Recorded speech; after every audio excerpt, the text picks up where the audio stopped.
Gempar, 27% tentara Zionis yang tewas di Gaza adalah perwira.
Sumber militer rezim Zionis mengungkapkan banyaknya korban jiwa tentara Israel yang tewas dalam pertempuran dengan pejuang perlawanan Palestina di Gaza adalah kalangan perwira.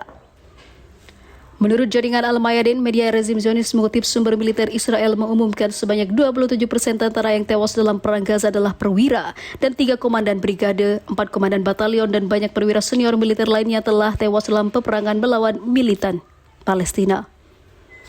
Media Zionis mengumumkan bahwa patroli Brigade Nahal kehilangan hampir seluruh komandannya dan juga batalion ke-13 Brigade Golani mengalami pukulan telak menghadapi pejuang perlawanan Palestina yang makin tangguh. Sehari sebelumnya, tentara Zionis mengakui tewasnya seorang perwira cadangan dan seorang prajurit serta terlukanya seorang tentara lainnya di utara jalur Gaza, dan kondisi tentara yang terluka tersebut sangatlah kritis. Menurut laporan media Zionis, jumlah prajurit dan perwira yang tewas sejak awal serangan darat di jalur Gaza mencapai 156 tentara.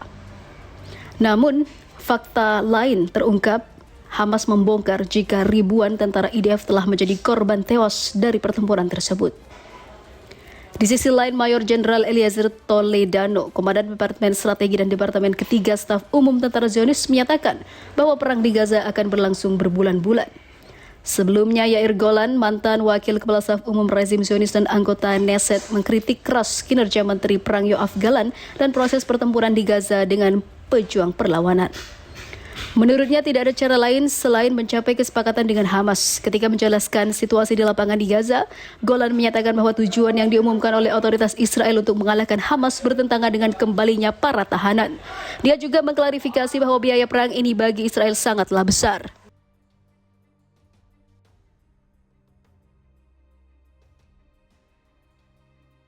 Scott Ritter, mantan perwira intelijen Korps Marinir Amerika Serikat, membuat penilaian objektif yang menampar rezim Zionis Israel atas konflik saat ini.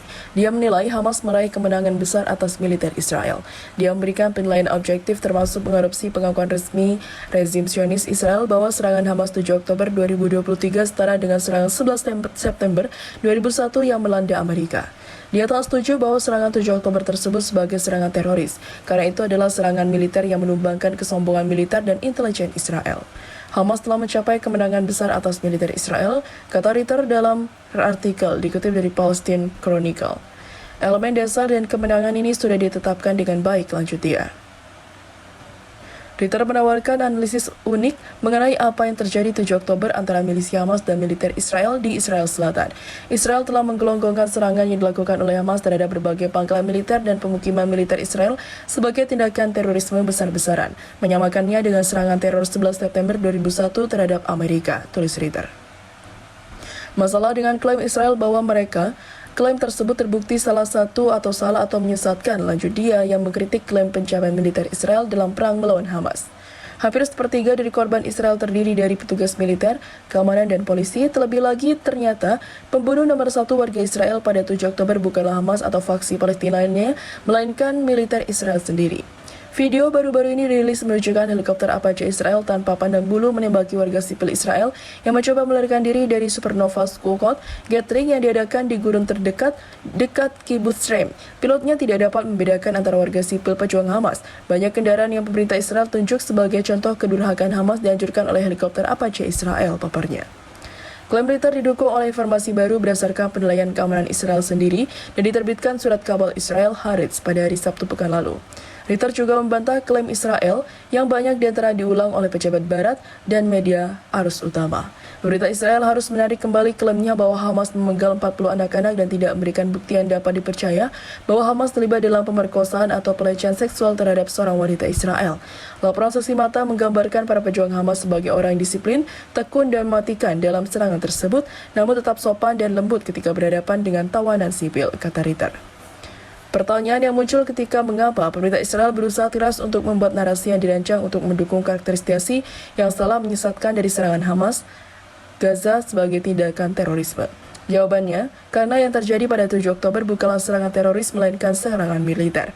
Perbedaan antara kedua istilah tersebut adalah siang dan malam dengan melabeli peristiwa 7 Oktober sebagai aksi terorisme.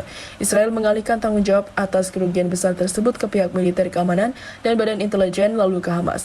Namun, jika Israel mengakui bahwa apa yang dilakukan Hamas sebenarnya adalah sebuah penyerbuan, sebuah operasi militer, maka kompetisi militer keamanan dan badan intelijen Israel akan dipertanyakan, begitu pula kepemimpinan. Reuters mendapatkan bahwa Hamas selalu telah mencapai kemenangan besar atas tentara Israel dengan alasan bahwa elemen dasar dari kemenangan ini sudah ditetapkan dengan baik. Ketika serangan terjadi, Hamas mampu menyerang dengan kemampuan titik pengawasan dan komunikasi yang diandalkan IDF, lanjut dia. Hamas mengalahkan tentara Israel yang ditempatkan di sepanjang tembok pembatasan dalam pertarungan stand-up. 2 batalion Brigade Golani berhasil dikalahkan. Begitu pula elemen itu, unit IDF kebanggaan lainnya, sambung dia. Hamas menyerang markas besar divisi Gaza, pusat intelijen lokal, dan fasilitas komando dan kendali utama lainnya dengan ketepatan yang brutal, mengubah waktu respon yang seharusnya 5 menit menjadi berjam-jam dari cukup waktu bagi Hamas untuk menyelesaikannya. Salah satu tujuan utama penyanderaan hal ini mereka lakukan dengan sangat mahir, kembali ke Gaza dengan lebih dari 230 tentara Israel dan juga warga sipil.